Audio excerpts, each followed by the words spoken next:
السلام علیکم ناظرین، آپ دیکھ رہے ہیں میرے یوٹیوب چینل. میں ہوں نسیم فاروق. جیسا کہ آپ کو معلوم ہے، آج سارا دن ہائی کورٹ میں جو تماشا ہوتا رہا ہے ججز کا. ججز نے اچانک عمران خان کی 2 مختلف کیسوں میں ضمانتیں مسترد کر دیں.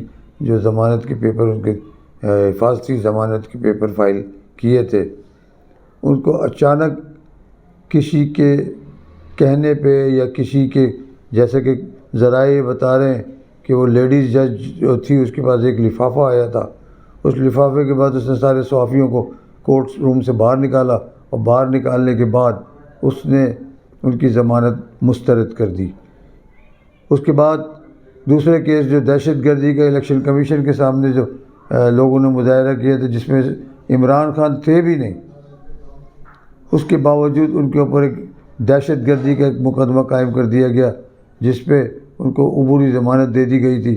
مگر ان کو حفاظتی ضمانت کے چکر میں اس کو مسترد کر دیا پیپروں کو.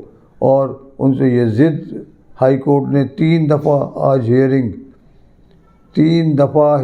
4 دفعہ مختلف وقفوں سے ججز نے بلائی، اور اس کے بعد ان کو مواقع فراہم کرتے رہے کہ عمران خان بذات خود کورٹ میں آئیں. اس کے باوجود کہ ان کو بتایا گیا کہ ڈاکٹر ان کو قطعی اجازت نہیں دے رہے، اور ہائی کورٹ آنے کا ان کا جو سفری اتنے دھکم پیل کے اندر ان کی ٹانگ کا جو زخم ہے وہ تازہ ہے، اور اس میں کوئی خدا نہ خواستہ کوئی پرابلم نہ ہو جائے، اور پھر سے زخم دوبارہ نہ ابھی ہیل اپ بڑی مشکل سے ہو رہا ہے کہ دوبارہ زخم تازی نہ ہو جائے. مگر ججز نے ایک نہ مانی، اور یہ بضد رہے کہ وہ اگر آتے ہیں تو ان کو اسٹریچر پہ ڈال کے لایا جائے. مگر وہ ان کی ضمانت کنفرم جب ہوگی جب وہ خود پیش ہوں گے. حمزہ شہباز کا وقت آپ کو یاد ہوگا کہ وہ بیٹھا رہا ہے، اپنے گھر پہ بیٹھا رہا ہے، اور اس نے ضمانت کے پیپر بھیجے، اس کی ضمانت ایکسیپٹ ہو گئی ہے. یہ کسی کے کہنے پہ، جب ڈوریں تو کہیں اور ہلائی جا رہی ہیں، یہ کسی کے کہنے پہ ان کی کہتے ہیں ضمانت آخر وقت تک.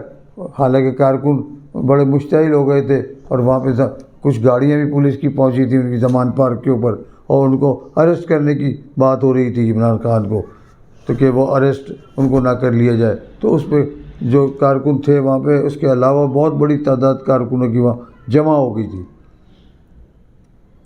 کچھ گاڑیاں بھی آئیں پولیس کی جن کے پیچھے پبلک بھاگی ہے، تو وہ جان بچا کے بھاگے ہیں پولیس والے وہاں سے.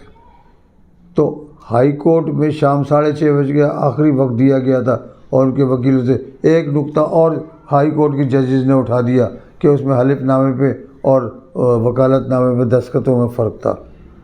اب یہ دیکھیں کہ کتنی باریکی اور باریک بینی سے عمران خان کے کیسوں کو دیکھا جا رہا ہے، اور ان کے اشتہاریوں کو اور منی لانڈروں کو جس طرح سے ریلیف دیا جا رہا ہے. اس ملک میں جو تماشا لگا ہوا ہے، آخر یہ تماشا کب بند ہوگا؟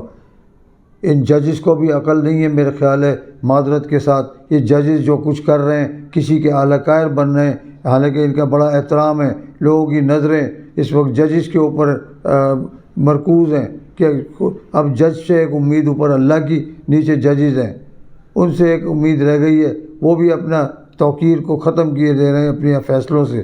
جو اپنے فیصلے جو لکھ رہے ہیں، وہ جس کا من چاہتا ہے، جس کا دل چاہتا ہے، وہ اپنی مرضی کا فیصلہ دے کے، اور کسی کے کہنے پہ جو دل چاہتا ہے وہ فیصلہ دے دیتا ہے. ابھی نواز شریف کے کیس میں آج ان کو ایک ریلیف دیا گیا ہے کہ وہ جو وزیر اعلیٰ پنجاب جس وقت تھے، انہوں نے 32 پلاٹ میر شکیل الرحمان کو الاٹ کیے تھے. وہ کیس آج اس پہ ریلیف دے دیا گیا ہے، اور اس کیس کو ہائی کورٹ نے واپس نیب کے دفتر بھیج دیا ہے کہ نیب میں اس کو سنبھالے اور نیب دیکھے اس کو. یعنی وہ ان کو اس طرح سے ریلیف مل گیا، وہ کیس ختم ہو گیا کورٹ سے. اب نیب نے کیا کرنا ہے؟ نیب نے اس کو ردی کی ٹوکری میں ڈال دینا ہے. تو یہ ساری صورت حال ہے. دوسرا، جو قوم کے اوپر، عوام کے اوپر جو بم گرایا گیا ہے، ایک جسے منی بجٹ کا نام دیا جا رہا ہے، وہ منی بجٹ نہیں ہے، عام بجٹ سے بھی کہیں بڑا بجٹ ہے، جس سے عوام کی چیخیں نکلیں گی. اور عوام اب کس وقت، اب کس کا انتظار کر رہے ہیں؟ وہ کس وقت روڈوں پہ آئیں گے، کس وقت اپنا پروٹیسٹ ریکارڈ کرائیں گے؟ آخر یہ کب تک چلے گا؟ یہ کب تک ایسا سلسلہ رہے گا؟ یہ مہنگائی برداشت کرتے رہیں گے؟ گورنمنٹ ان کے اوپر روز ٹیکس نئے ٹیکس تھوپتی رہے گی؟ تو یہ اس مہنگائی بجٹ میں جو کام ہوا ہے اس وقت، پیٹرول بم پھر گرا دیا گیا ہے جس میں 22 روپے اور 32 روپے ڈیزل پہ بڑھائے گئے ہیں۔ تو یہ مہنگائی کہاں پہ جائے گی؟ جی ایس ٹی جو 17% تھا وہ 18% کر دیا گیا ہے۔ اس طرح سے ہر چیز کے اوپر جتنا قیمتیں بڑھیں گی وہ آپ سوچ نہیں سکتے۔ یہ عوام کا بیڑا غرق کرنے کے لیے، عوام کو دھکیلنے کے چکر میں ایک کنویں کے اندر یہ وہ بجٹ انہوں نے پیش کیا ہے۔ قوم کے اس پہ ڈیتھ وارنٹ پہ دستخط کیے ہیں انہوں نے، IMF سے معاہدہ اس کو جو کیا ہے انہوں نے اجلت میں، اور جس جلد بازی میں اس اسحاق ڈار نے، بدماش نے، یہ اپنے آپ کو کہتا ہے میں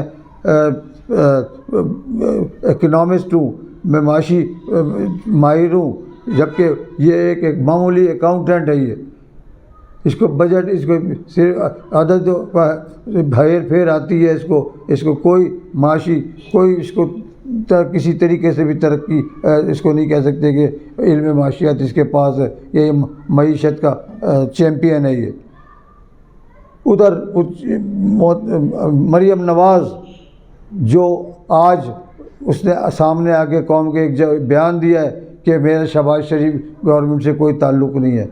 ایک طرف تو جا کے گلے ملتی ہے، مٹھائی کھلاتی ہے، شادیانے بجاتی ہے اسحاق ڈار کو، تیری کہنے پہ بقول تیرے کہ اس کو وزیر خزانہ بنایا گیا ہے، پھر آج یہ کہتی ہے اسی اسحاق ڈار نے جو منی بجٹ پیش کیا اور IMF کے اس پہ دستخط کیے ہیں۔ تو کیا قوم کو بیوقوف سمجھ رہے ہو تم لوگ؟ قوم کے اندر اتنا شعور، اب بے انتہا شعور آ گیا ہے، ان کو بیوقوف نہیں بنا سکتے۔ یہ بجٹ سے تم جان چھڑا رہی ہو۔ اب آج تمہارے شین اور میم کی باتیں ہونے لگی ہیں، تم نواز شریف کے حوالے، نواز شریف بھی ملا ہوا ہے، یہ نون کی گورنمنٹ ہے، مسلم لیگ نون کی، تم کہتی ہو مسلم لیگ نون کی گورنمنٹ نہیں ہے۔ یہ تو کوئی بات نہ ہوئی۔ کہتے ہیں آج تم تو اتنی جھوٹی ہو باپ بیٹی، کہتے جس طرح سے تم نے کہا تھا کہ لندن تو کیا میری پاکستان میں بھی جائیدادیں نہیں ہیں، آج تم نے پھر جھوٹ بولا ہے۔ اس بجٹ سے تمہارا کوئی تعلق نہیں ہے، اس حکومت سے تمہارا کوئی تعلق نہیں ہے۔ تم پروٹوکول تو لے کے پورا گھوم رہی ہو اس حکومت کا، پھر کہتی ہو ہمارا اس حکومت سے تعلق نہیں ہے۔ کیسے نہیں ہے تعلق تمہارا؟ ناظرین انشاءاللہ اگلی ویڈیو میں آپ سے پھر ملیں گے۔ اللہ آپ کا حامی و ناصر ہو۔ ویڈیو پسند آنے کی شکل میں آپ سبسکرائب کریں، اپنے کمنٹ سے ہمیں آگاہ کریں۔ السلام علیکم۔